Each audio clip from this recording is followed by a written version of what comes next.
The peaceful morning air somehow feels a lot more ominous and oppressive. I'm not sure if she's enjoying my frightened reaction or if it's just a foreshadowing technique. Ryder quietly begins the story of her past self's final moment. If that is so, then I shall bring back the head of the legendary monster, Gorgon.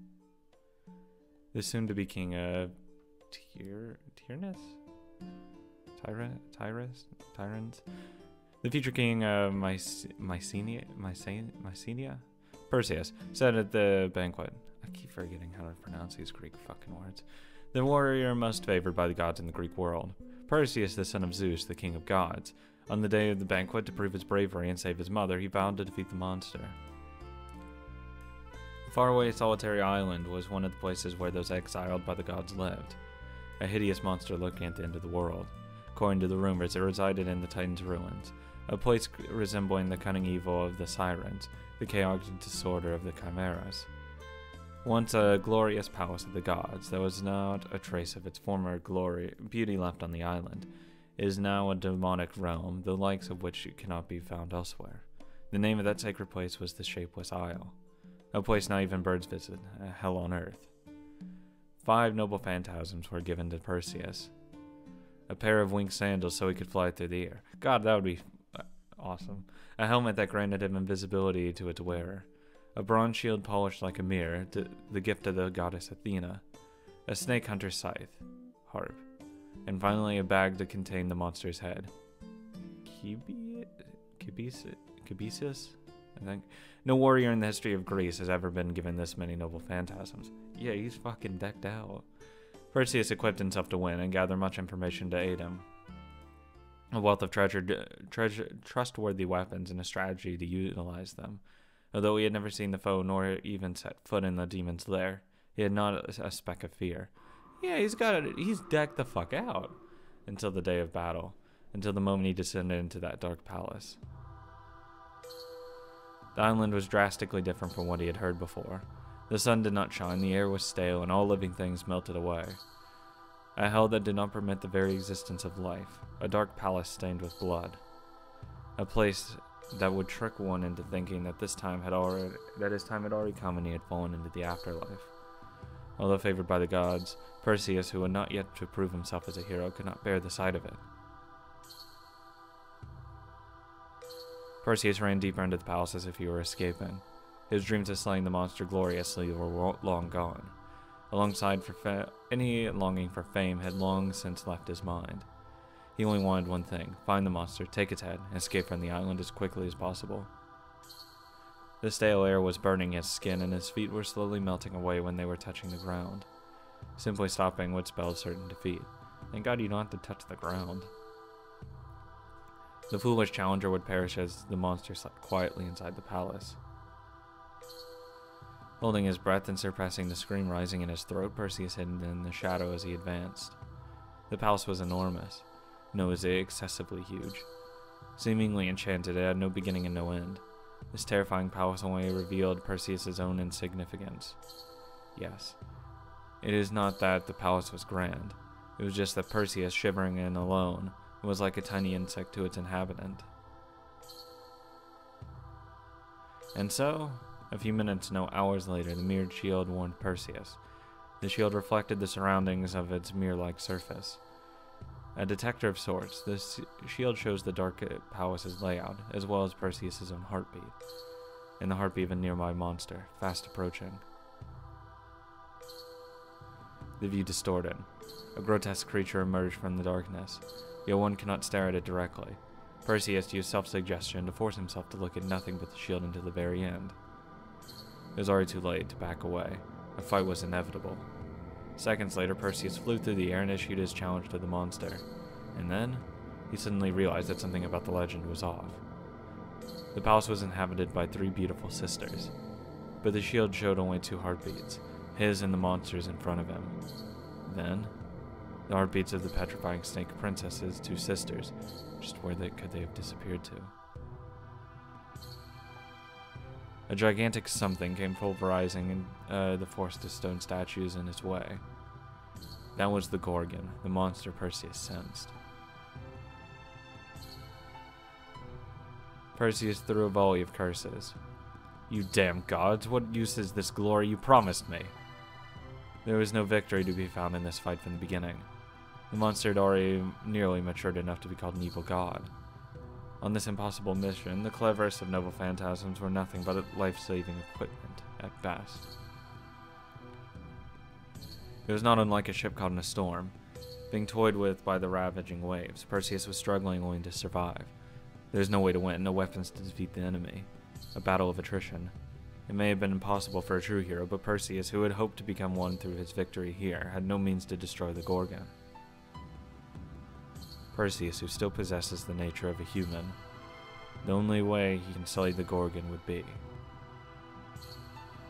Perseus continued to avoid fatal hits using his winged sandals, escaping the petrifying glares, and dodging the blows from the numerous monstrous arms.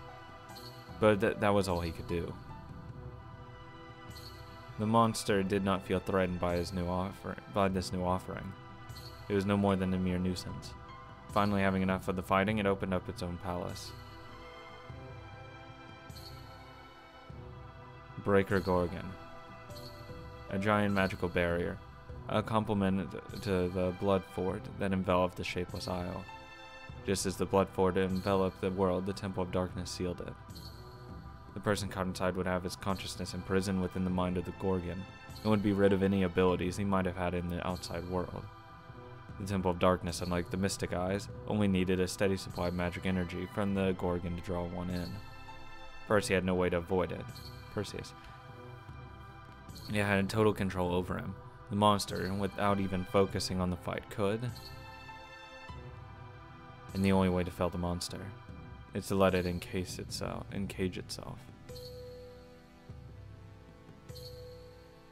Gabesius. The bag that is said to have carried Medusa's head, in an instant swelled up, turning inside out, and swallowed Perseus whole. The contents of the world inverted, and the inside of the bag became outside, and the outside became inside. Now what was inside wasn't the bag's contents, but in fact the outside. The Gorgon's Temple of Darkness was aimed inside itself. That prison became a mirror that reflected the Gorgon, who was outside the bag. The monster's movements had stopped, trapped in the Temple of Darkness created by itself. Startled by a nightmare of its inner wounds, the Gorgon suffered as Medusa. A nightmare beyond all nightmares, the monster despaired at the reflection in the mirror of its own self from the time when it still had this sense of self-awareness. And then and there came one counterattack. Immortality subverting a harp sliced through the neck of the completely paralyzed snake princess. The invincible monster became Medusa again due to its own heart, and, as if waking up from a dream, was struck down all too quickly. 以上です。あ、何分昔の話ですし、今の私とは関わりのないことなので、細部に脚色がありますが。She continues sipping her tea. She just recited the story about her own beheading, yet she keeps an unprecedented level of calm. Well, I mean, it's happened. It's not like she can change the past. I mean, it happened. そっか。メドゥーサ討伐ってそういう話だったのか。はい。あれ以来自分の姿を見ることが私のトラウマとなりました。鏡が苦手なのは言うまでもないでしょう。Yeah, I can imagine. なるほど。別に見てもダメージは受けないけど、精神的によろしくないと。What you just said. そういうことです。加えてその後、あんな若造に私をいいように使われたなどと。ええ、この上なく腹立たしい。苦手でもありますが、恩敵とも言えますね。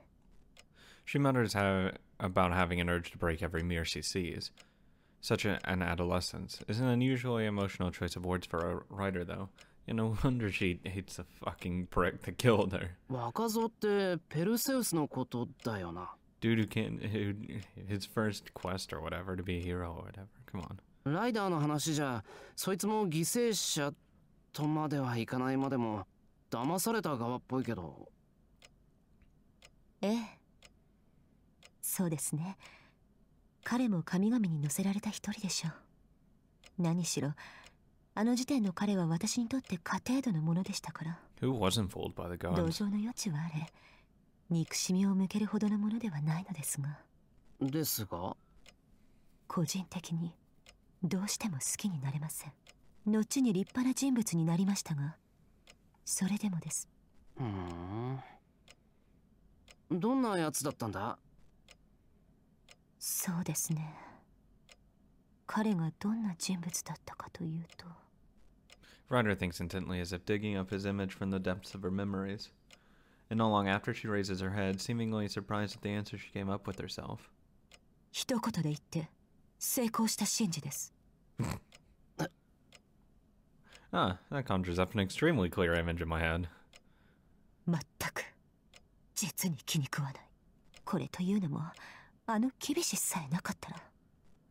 Having had the barrier turned inside out by Cabesius, Ryder ended up sealed in her own Temple of Darkness. Anyone caught in the Temple of Darkness is said to experience a nightmare that has taboo and delight both mixed in it. However, I wonder what kind of vision was it that left her with trauma this deep. 何を見たんだ、ライダー。いや、悪かった。悪夢なんか思い出したくもないし、話したくもないよな。変なこと聞いてすまない。いえ、夢はお互い様なので、私からちゃんと聞かせないと不公平です。Ryder strains her posture once again, but she still remains hunched over ever so slightly. It must be an ever greater challenge to endure than the story of being beheaded. その悪夢というのは。It's probably something like fucking puppies and sunshine or something. メデューサ出ていらっしゃい。メデューサ Oh my. Close enough. はい、ここにいます。何でしょう、上姉様、下姉様。なんでしょうじゃないでしょ。今晩私と私がポセイドン様の共演に出るって知ってるわよね、あなた。ほう。姉様方が会心に呼ばれたことは聞いていますけど。ちょっと私聞いた？私たちの妹なのにどうしてこんなに使えないのよ、このデカブツは。本当に困ったものね。こんなに気が利かないなんて。メドゥーサ、あなたもしかして恐竜？脳が私たちの手のひらほどもないのかしら。姉様方、夕食の準備でしたらこれからちゃんと行いますけど。 Good lord. もう本当にイライラするわね。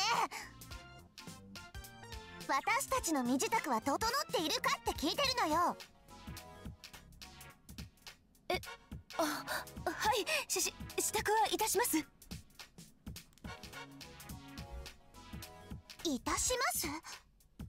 もう住んでいるんじゃなくて？きっとこの子は生半可な支度をして私たちが恥をかくのを楽しみにしているのよ。そんなことはありません。私は。あら？ねえ私、この子ったら反抗的な目をしてるわよ。淑女にあるまじきブサイクさだわ。そうね、かわいそうだけどお灸を据えてあげないといけませんね。かわいい妹のためですもの。少しやりすぎに見えてしまうかもしれないけど、心を鬼にして強制してあげないと。 You know what? I can see why this would be a fucking personal hell for Medusa, not gonna lie. 上姉様、反省してます。反省してます。 I'd want to fucking kill myself if I had to live in this thing. 明日から頑張りますから、今日はもう許してください。そうやって小さくなっていればいいのよ。いいわ、もうじき楽しい宴だし今日は許してあげる。なんでしょうか、下姉様。何のつもりよこれ。信じられない。私には衣装が3つあるように見えるのだけど。内緒にしていたんですが、実は私も招待状ですね。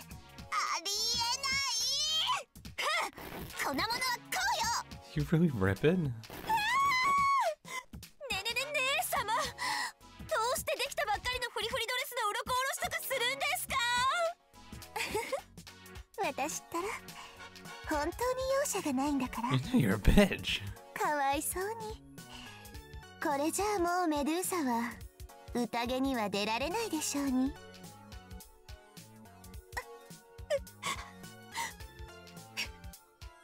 ひどいした姉様、どうしてこういうことするんですか？ Oh, that's like really fucking awful. 1000年早いって言うのよ。いいことメデューサ。メデューサの分際でパーティーに出ようなんて思い上がらないことね。そういうことは大きなお友達のファンクラブができてからやることよ。もうそれは言い過ぎよ、私。それだとメドゥーサは一生社交界にデビューできないもの。上姉様、それはどういう？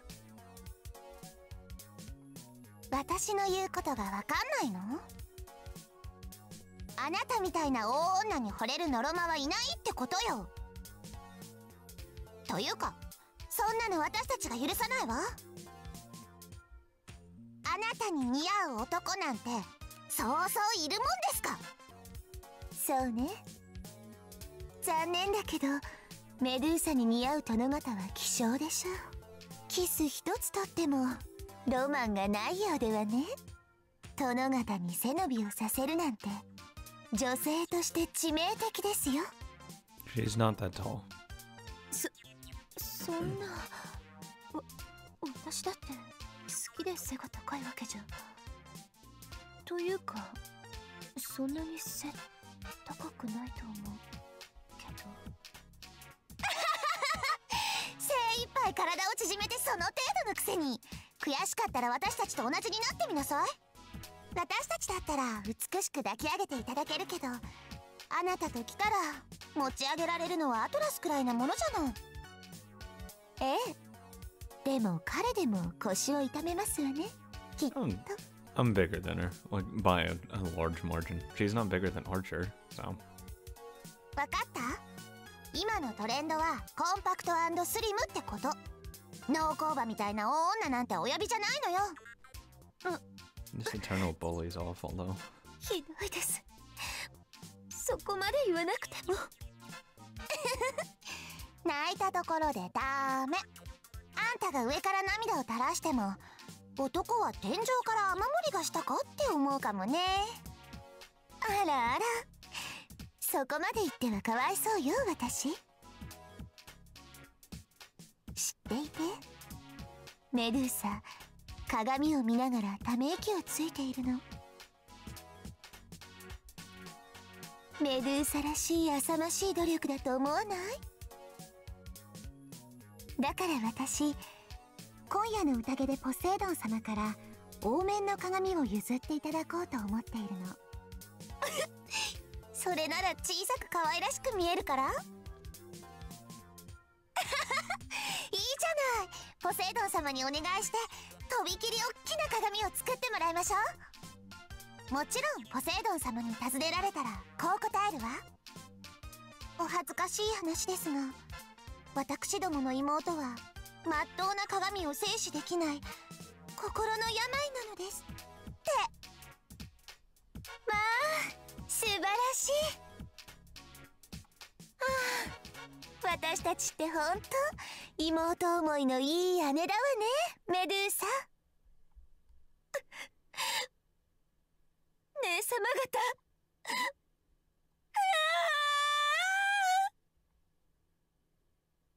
Poor Medusa. And so, several minutes had passed since Ryder closed her eyes. ライダー、悪夢の話なんだけど。気が変わりました。それにもうじき予約の時間です。 Ryder gets up from her seat. I regret asking. It really was an insensitive request. それでは失礼します。それと誤解なきように言っておくのですが、キビシスによって見せられた悪夢は、私が動きを止めたのは苦しみからではなく、Oh. もう二度と会えない人たちに会えた喜びから。え？今のシロと同じですよ。振り回されてばかりでしたが、あれは私にとって最良の日々だった。Damn. She leaves with a kind smile. I can't help but feel happy seeing such a smiling face. Happy, but 振り回されてばかりって、そんなことないぞ、ライダー。 no, but what's with the surging feeling of companionship for Ryder? Because she feels it's sad. That was a really sad note, and she left it on. I walk along the street, pushing bike number 2, a boring front basket-equipped Mama Chari, alongside me. Ryder made off with rider number 1, which incidentally is not supposed to be used by anyone other than me when I wasn't looking. さて、買い物はこれで大体は。あ、そうだ。We need to restock the tea cakes, don't we? With Fuji devouring our entire stockpile of sweets and Ryder stealing my bike, well, leaving that aside, even my body's feeling dull and heavy today. Bad news just keeps on coming. 藤姉は後でお菓子を足すって言ってたけど、いつになるかわからないからな。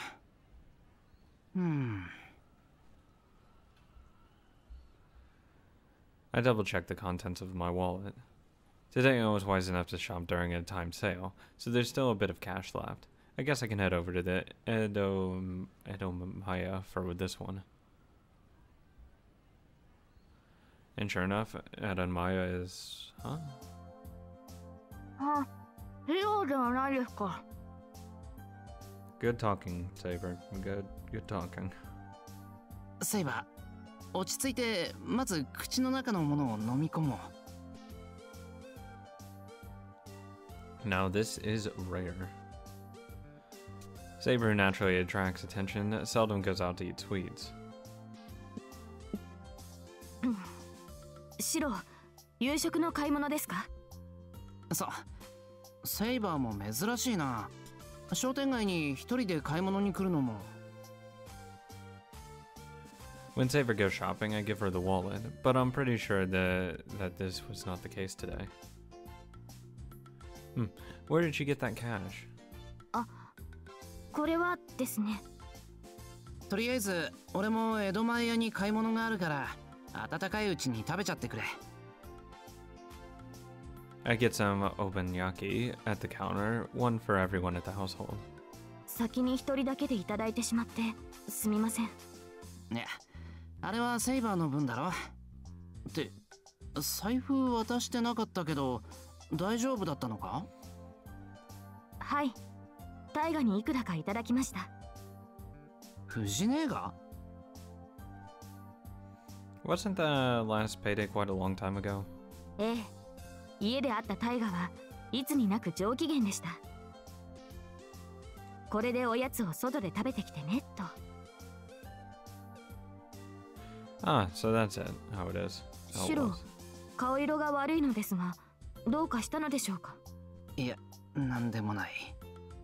そうか、藤姉か。In other words, here's what probably transpired. First, Fuji discovered our secret rainy day stash of snacks, descending upon it like a hungry wolf on a flock of sheep. Then, her spirits improving significantly due to her full stomach, she decides to give Saber some spending cash to spread the love. Finally, Saber would be completely baffled with me and Sakura when me and Sakura try to wring it from Fuji. Noticing the worried look I'm getting from my side, I wave my hand to dismiss her concerns. タイガがどうかしたのですか？いや、至っていつも通りの藤姉だ。しかし、そういえば俺は小遣いもらったことないな。I think back to those times. My old man who was stubbornly attached to me as a kid, and Fuji got attached to the two of us. We played together, or rather she played with me, the same way she would with the toy, but I never got any spending money out of it. そうなのですか？昔から藤姉は懐周りはピーピー言ってたからな。食についてもあんまり変わってない気がす。ん？ Saber suddenly freezes. I turn to see what she's looking at. Soon it'll be a Chinese steamed bun season. The escaping steam and the aroma of the meat-filling buns make me think. Huh, it really is that time, isn't it? Saber reaches into her pocket. I can hear the coins clinking around. No. 少々足りませんか？ Bad. いえ、今日は大判焼きで満足しましょう。中華まんはまた後日の楽しみということで。I can hear her muttering. There's no need to get anxious about it. She could just ask me. 肉まんが気になるか、セイバー。いえ、そんなことはないのですよ。これ以上完食をいただいては夕食に差し障りが。大丈夫。食べきれなかったら半分もらうから。My wallet won't complain just because of 1 or 2 buns. I have Saber hold the bike while I get in line. 8 years later. はあ、これが肉まんなのですね。白。Saber's holding the bun, blowing off the steam. 藤姉に感謝しなくちゃな。I wouldn't have gone to see Saber like this if Fuji wasn't so capricious. 生地の中に閉じ込められた肉汁の旨味が。Stuffing her cheeks with food, Saber nods with satisfaction. I can't make this at home after all. You need some kind of steamer for that and a knack for kneading that kind of dough. さて、それじゃあ戻るか、セイバー。申し上げにくいのですが。Saber fidgets while standing there. But she's looking at the steamer. あそこに入っているあんまんというものも気になるのですが、どのようなものなのでしょうか。オーケー。こうなったらとことん付き合う。My wallet can still withstand 2 or 3 steamed buns. Is that what I'd like to believe? But with all the original pizza, curry, and special shark fin varieties, if Saber starts getting carried away, I'll have to reconsider. 良いところにいました。シローもセイバーも。ライダー。 Ryder suddenly appears, turning around on the Emiya residence bike number 1. She manages to drift, locking out the brakes. She did hijack the bike, but seeing how much she's getting out of it, I might have lost the motivation to complain. More like you don't complain when a girl talks.